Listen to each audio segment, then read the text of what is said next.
சுந்தரகாண்டம் 58வது சர்க்கம். இலங்கையின் வரலாறு கூறல்.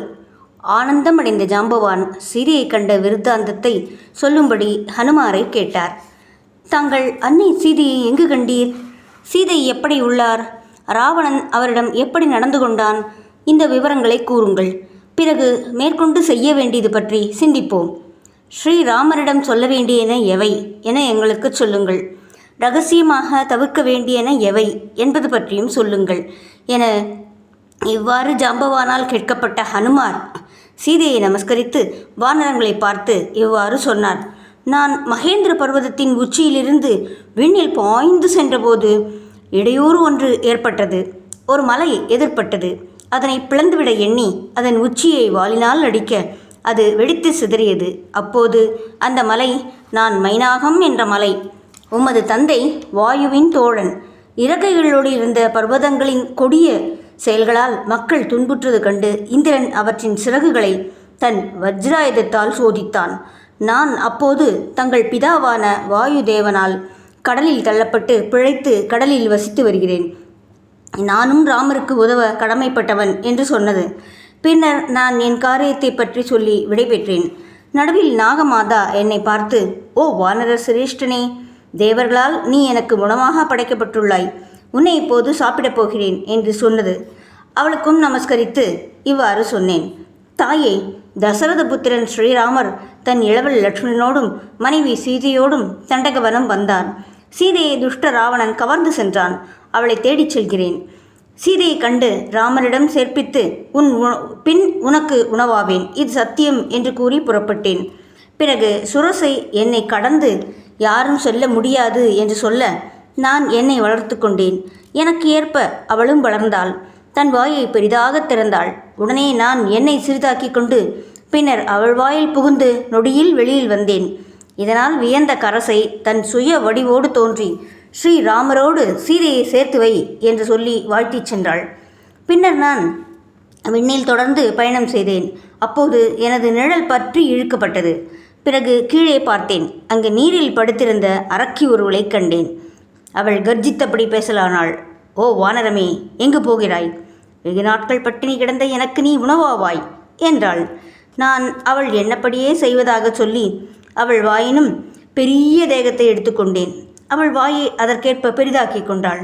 உடனடியாக நான் தேகத்தை சுருக்கி கொண்டு அவள் இதயத்தை பற்றி எடுத்து விண்ணில் பறந்தேன். பிறகு அவள் வலுவிழந்து சமுத்திரத்தில் வீழ்ந்தாள். விண்ணில் சென்ற சித்தர்கள் பயங்கரமான சிம்ஹிகா கொல்லப்பட்டாள் என்று பேசிச் சென்றனர். விரைந்து இலங்கையின் தென்கரையை அடைந்தேன். அங்கு காவல் அரக்கர்கள் அறியாத வண்ணம் உள்ளே பிரவேசித்தேன். அப்போது அங்கு பெரிதாக கோஷமிடும் ஒரு பெண்ணை கண்டேன். அவள் என்னை கொல்ல வந்தாள். நான் அவளை பற்றி குத்தி வீழ்த்திவிட்டு பிரதோஷ காலத்தில் உள்ளே நுழைந்தேன். வீழ்ந்தவள் எழுந்து, ஓ வானர வீரா, நான் உன் பேராற்றலால் வெல்லப்பட்ட இலங்கா தேவதை. என்னை வென்றதால் இனி நீ அரக்கர்களை வெல்லப் போகிறாய் என்று சொன்னாள். பிறகு நான் இரவு முழுவதும் ஜானகியை தேடினேன். ராவணனின் அந்தப்புறத்திலும் அன்னையை நான் காணவில்லை. கவலையில் மூழ்கிய நான் தங்க மதில்களால் சூழப்பட்ட அரண்மனை தோட்டம் ஒன்றை கண்டேன். அதுவே அசோகவனம். அங்கிருந்த சிம்சுமா விருஷத்தில் ஏறினேன். சிம்சுமா விருஷத்தின் சமீபத்தில் யவ்வனமான தாமரை இதழ் போன்ற கண்கள் உள்ள, உணவில்லாது வாடிய வதனம் உள்ள, ஒரே வஸ்திரம் தரித்தவரும் சோகத்தில் தளர்ந்தவரும் அரக்கியரால் சூழப்பட்டவருமான சீதையை கண்டேன். அரக்கியரால் அடிக்கடி மிரட்டப்படுகின்றவராய் பூமியில் படுத்து மெலிந்து ராவணனின் உபத்திரவத்தை சகித்து கொண்டு பிழைப்பதில் பயனேதும் இல்லை என்று சலிப்புற்ற சீதையை நான் கண்டேன். அப்போது அங்கு ராவணன் வருவது கண்டு சிம்சுமா விருட்சத்தில் என் உருவத்தை சுருக்கி மறைத்து கொண்டு ஒடுங்கியிருந்தேன். ராவணனின் வருகையால் அச்சமுற்ற சீதை தம் அங்கங்களை மறைத்து கொண்டார். மனம் குன்றி நடுங்கியபடி தமக்கே ஒரு பாதுகாப்பை தேடுபவராய் துக்கத்தில் ஆழ்ந்திருந்த கற்புடை சீதையை ராவணன் கீழே விழுந்து நமஸ்கரித்து, என்னை பெருமைப்படுத்தி அங்கீகரிக்கவில்லையேல் இன்னும் 2 திங்களில் உன் உதிரத்தை குடித்து விடுவேன் என்றான். அதனை கேட்டு சீதை சினம் பொங்க இவ்வாறு சொன்னார். இணையற்ற ஒளி பொருந்திய ஸ்ரீராமரின் பத்தினியும் இக்ஷ்வாகு வம்சத்தின் தலைவன் தசரதனின் மருமகளுமான என்னிடம் பேசத்தகாத பேச்செல்லாம் பேசினாய். இன்னமும் உன் நா துண்டித்து விழவில்லையே. என்னை களவாடி வந்த உன் வீரியம் அற்பமானது. என் ராமருக்கு பணிவிடை செய்யவும் தகுதியற்றவன் நீ. பல மகா யாகங்களை செய்த என் ராமர் சத்தியசந்தர், யுத்தத்தில் நிகரற்றவர்.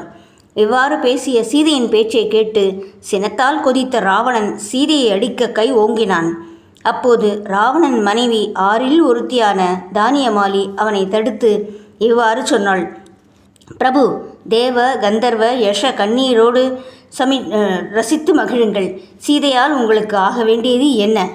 பிறகு பல பெண்டிரால் சமாதானம் செய்யப்பட்டு அழைத்துச் செல்லப்பட்டான் ராவணன். அவன் சென்றதும் சீதையை கொடிய அரக்கியர் சூழ்ந்து நின்று கடுஞ்சொற்களால் துன்புறுத்தினர். சீதை துக்கத்தால் துடித்தாள். அப்போது திருஜடை அரக்கியரிடம், சீதை அழியப் போவதில்லை, நீங்களே அழிவீர்கள். இவள் ஜனகரின் பெண், பதிவிரதை, தசரதனின் மருமகள். நான் கண்ட கனவொன்று அரக்கர் குலத்தின் அழிவை குறிப்பிடுகிறது. ஸ்ரீராமரிடமிருந்து நம்மை காப்பாற்ற இந்த வைதேகியால் தான் முடியும். என் கனவுப்படி சீதை துக்கங்களிலிருந்து விடுபட்டு உயர்ந்த சுகத்தை அனுபவிக்கப் போகிறாள். நமஸ்கரித்தால் சந்தோஷப்பட்டு அருளும் சீதையை உயிர் பிச்சைக்காக யாசிப்போம் என்று சொன்னாள். திருஜடையின் பேச்சை கேட்டு, உங்கள் கனவு உண்மையானால் உங்களை காப்பேன் என்று சொன்ன சீதையை கண்டு மனது நிலை குலைந்தது. அந்த அன்னையிடம் பேச மார்க்கமொன்று எண்ணி இஷ்வாகு முதலிய அரசர்களின் வம்ச பரம்பரையை சொல்லி ராமருடைய பெருமையையும் பேசினேன். அதனை கேட்ட அன்னை ஜானகி கண்ணீர் மல்க என்னிடம், நான் யார் யாரால் அனுப்பப்பட்டு அங்கு சென்றேன், எப்படி சென்றேன், ராமரிடம் எனக்கு எப்படி நட்பு ஏற்பட்டது என்றெல்லாம் கேட்டார். அதற்கு நான், மிகுந்த பராக்கிரமசாலியான வானரராஜன் சுக்ரீவன் ராமருக்கு உதவ ஒப்புக்கொண்டார். நான் ஸ்ரீராமருக்கு தொண்டன். அவரால் அனுப்பப்பட்டு இங்கு வந்த ஹனுமான். அன்னையே, இந்த மோதிரத்தை ராமர் அடையாளமாக தங்களிடம் கொடுக்கச் சொன்னார். தாங்கள் உத்தரவிட்டால் ராம லட்சுமணர் பால் தங்களை அழைத்துச் சென்று விடுகிறேன் என்று கூறினேன். என் பேச்சை கேட்ட ஜானகி, ஸ்ரீராமரே ராவணனை வதைத்து என்னை அழைத்துச் சொல்லட்டும் என்று சொன்னார். பின்னர் அன்னையை வணங்கி ராமர் மகிழ அடையாளம் ஒன்றை கேட்டேன். அப்போது இந்த சூடாமணியை என்னிடம் தந்து, இதனை கண்டால் ராமர் உன்னை கௌரவிப்பார் என்றும் சொன்னார்கள். பிறகு நான் அன்னையை வலம் வந்து நமஸ்கரித்தேன். அப்போது அன்னை, ராம லட்சுமணரோடு சுக்ரீவன் தன் வானர சைன்யத்தோடு இங்கு விரைந்து வருமாறு செய். இன்னும் 2 மாதங்களே உயிரோடு இருப்பேன். அதற்குள் என் பிரபு என்னை மீட்கவில்லை என்றால் நான் இறந்து விடுவேன் என்றார். அன்னையின் சொல் என்னை ராவணன் பால் சினம் கொள்ள செய்தது. பின்னரே நான் பெருத்த சரீரத்தோடு அசோகவனத்தை அழிக்க ஆரம்பித்தேன். அப்போது அரக்கர் பலர் என்னை பற்றி ராவணனிடம் தெரிவித்தனர். அங்கே வனம் அழிக்கப்பட்டதையும் அறிவித்தனர். அதை கேட்டு சினம் பொங்க நின்ற ராவணன் என்னை அழிக்க கிங்கரர்களை அனுப்பினான். பல்லாயிரக்கணக்கான அரக்கர் போருக்கு வர அவர்களை பரிகம் என்ற தாழ்பாளால் அழித்தேன். பிறகு ராவணனின் குலதெய்வத்தின் ஆலயத்தை அழித்தேன். பிரகஸ்தனின் பிள்ளை ஜம்புமாலியை அவன் பயங்கர சேனையோடு அழித்தேன். பின்னர் அரக்க மன்னன் சேனாதிபதி புத்திரர்களை போருக்கு அனுப்ப அவர்களையும் வதம் செய்தேன்.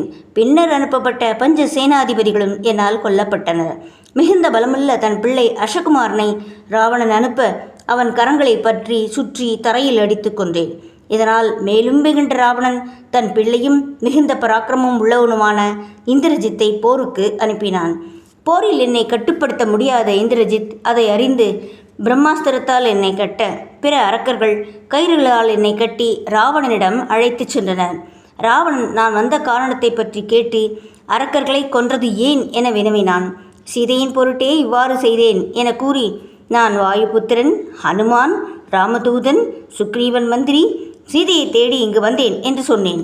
பின்னர் சுக்ரீவன் தங்கள் க்ஷேமத்தை விசாரிக்கச் சொன்னார். தர்மதார்த்த காம மோஷங்களின் நற்பலன்களை தரும் நன்னெறியை தங்களுக்கு சொல்லும்படியும் சொன்னார். அந்த சுக்ரீவன் ராமரின் நண்பர். அரக்கர்களால் அபகரிக்கப்பட்ட தன் மனைவி சீதையை கண்டறியும் விஷயத்தில் தனக்கு உதவ வேண்டும் என ராமர் கேட்க, நான் இங்கு சுக்ரீவனால் அனுப்பப்பட்டேன்.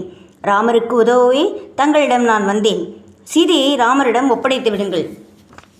வானரங்களை எதிர்க்கும் வல்லமை யாருக்கும் இல்லை என சுக்ரீவன் தங்களுக்கு சொல்லச் சொன்னார் என்று சொன்னேன்.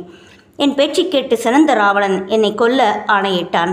அப்போது அங்கிருந்த மகாத்மாவான ராவணனின் தம்பி விபீஷணன், தூதுவனை கொல்லுதல் ராஜதர்மம் அல்ல என்று சொல்ல, ராவணன் என் வாளை எரிக்கும்படி அரக்கருக்கு உத்தரவிட்டான். அவன் கட்டளைப்படி என் வாள் துணி மற்றும் சணல் கயிறுகளால் சுற்றப்பட்டது. பின்னர் என்னை கட்டிவிட்டதாகவும் வாளுக்கு தீ மூட்டியதாகவும் ராஜ வீதிகளில் நின்று கூச்சலிட்டனர். பருத்த என் உடலை சுருக்கிக் கொண்டு கட்டுகளை எல்லாம் விளக்கினேன். மீண்டும் பேருருவம் கொண்டு இரும்பு தாழ்பாலால் அரக்கர் பலரை கொன்றேன். வாளின் நெருப்பால் இலங்கையை எரித்தேன். விண்ணில் சஞ்சரித்துக் கொண்டிருந்த சாரணர்களின் உரையாடலால் அன்னை ஜானகிக்கு எந்த விபத்தும் நேரவில்லை என அறிந்து மகிழ்ந்தேன். வாள் எரியும் போது அக்னி என்னை எரிக்கவில்லை, நான் மகிழ்ந்தேன். மீண்டும் சீதையைக் கண்டு விடை பெற்றேன். அரிஷ்டம் என்ற மலையை அடைந்து பின் விண்ணில் பறந்து உங்களையெல்லாம் கண்டேன். ஸ்ரீராமரின் பிரபாவத்தாலும் உங்கள் அனைவரின் நல்லாசிகளாலும் சுக்ரீவனின் ஆணையை நிறைவேற்ற இக்காரியம் செய்தேன். இனி செய்யத்தக்கது யாதென சிந்தித்து செய்தல் வேண்டும். 58வது சர்க்கம் முற்றிற்று.